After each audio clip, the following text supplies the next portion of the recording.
Bismillahirrahmanirrahim. Assalamualaikum warahmatullahi wabarakatuh.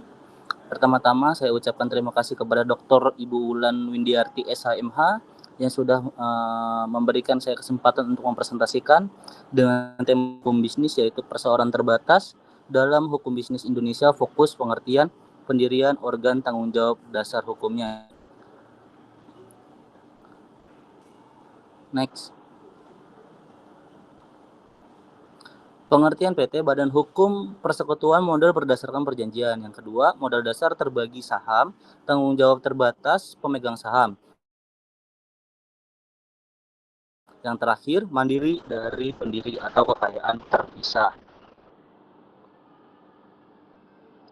Pendirian PT atau syarat umum. Yang pertama, minimal 2 pendiri, KTP, NPWP, foto direktur. Yang kedua, bukti domisili kantor di area komersial.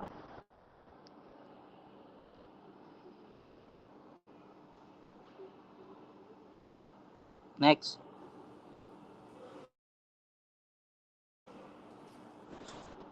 Prosedur langkah demi langkah. Yang pertama, koordinasi, konsultasi dan sepakati nama PT via AHU online oleh notaris, formulir KTP KK pendiri.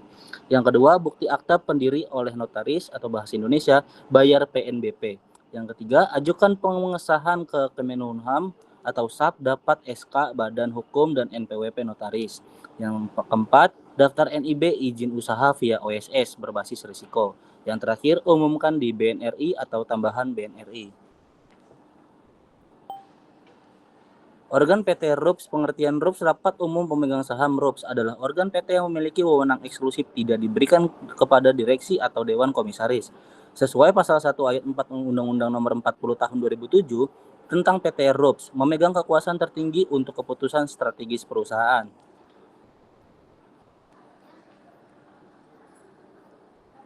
Organ PT RUPS, jenis RUPS ada dua. Yang pertama RUPS tahunan, yang kedua RUPS luar biasa. RUPS tahunan wajib diadakan paling lambat 6 bulan setelah tahun buku terakhir, membahas laporan tahunan, keuangan, dan pengangkatan pengurus. Yang kedua RUPS luar biasa atau RUPSLB, diadakan kapan saja untuk urusan mendesak seperti penggantian direksi atau merger. Wewenang utama RUPS. RUPS berwenang mengangkat dan memberhentikan direksi dan komisaris, mengubah anggaran dasar, menyetujui dividen, merger atau pembubaran PT, serta pilot. Keputusan sah dengan quorum setengah saham hadir, 1/2 saham hadir, dan suara sebanyak-banyaknya. Kecuali perubahan anggaran dasar butuh 2/3 sampai 3/4 suara. Prosedur pelaksanaan: dipanggil oleh direksi atas permintaan komisaris atau pemegang saham minimal 1/10 hak suara dengan undangan 14-30 hari sebelumnya. Risalah RUPS dibuat akta notaris atau bawah tangan. Organ direksi dan komisaris. Direksi bertanggung jawab penuh atas pengurusan PT untuk kepentingan perusahaan, mewakili PT secara keseluruhan dan mengelola operasional harian. Mereka menyusun rencana bisnis, laporan keuangan, mengelola risiko, dan SDM. Dengan masa jabatan maksimal 5 tahun per periode. Direksi bisa bertindak sendiri atau bersama sesuai dengan anggaran dasar. Dewan Komisaris. Komisaris mengawasi direksi secara umum atau khusus serta memberi nasihat untuk kelancaran usaha perusahaan. Tugasnya meliputi evaluasi kerja, kepatuhan regulasi, dan pencegahan konflik kepentingan. Minimal 1 orang untuk PT kecil, diangkat oleh RUPS dengan masa jabatan 5 tahun. Dasar hukum lengkap. Yang pertama, Undang-Undang Nomor 40 Tahun 2007 tentang PT, Undang-Undang Nomor 11 Tahun 2020 tentang Cipta Kerja, dan Perpu Nomor 2 Tahun 2022 perubahan.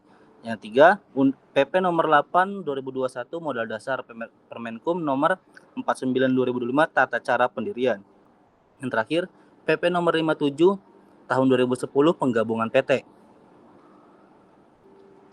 Kelebihan dan kelemahan Kelebihan PT. Yang pertama, tanggung jawab pemilik terbatas pada modal di store, aset pribadi terlindungi dari utang perusahaan.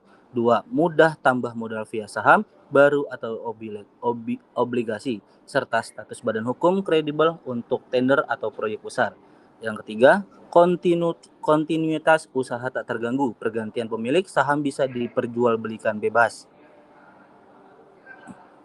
Kelemahan PT. Yang pertama, proses pendirian rumit, notaris AHU OSS Biaya tinggi 5-20 juta, waktu 1-4 minggu. Yang kedua, pajak ganda. PT bayar PPh badan 22%, dividen pemegang saham kena PPh final 10%. Yang terakhir, laporan keuangan wajib publik via AHU, kurang privasi, pembubaran butuh prosedur panjang. Kasus PT Perorangan UMK. PT Perorangan satu pemilik memudahkan usaha mikro atau kecil via Undang-Undang Cipta Kerja, tapi rentan sengketa karena tanpa akta notaris. UMK mendirikan PT atau OSS tapi digugat karena kurang bukti hukum yang kuat.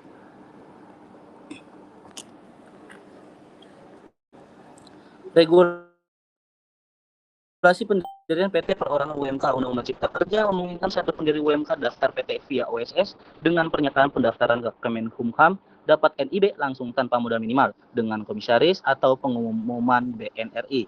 Kekayaan PT terpisah dari pribadi, tapi tanpa akta autentik, status badan hukumnya lebih lemah dibanding PT biasa. Potensi gugatan kurang bukti hukum.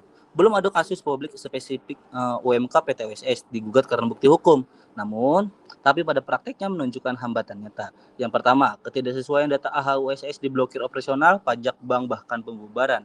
Yang kedua, sistem OSS lemah, forum unit butuh konsultan, proses lama, birokrasi hambat UMK.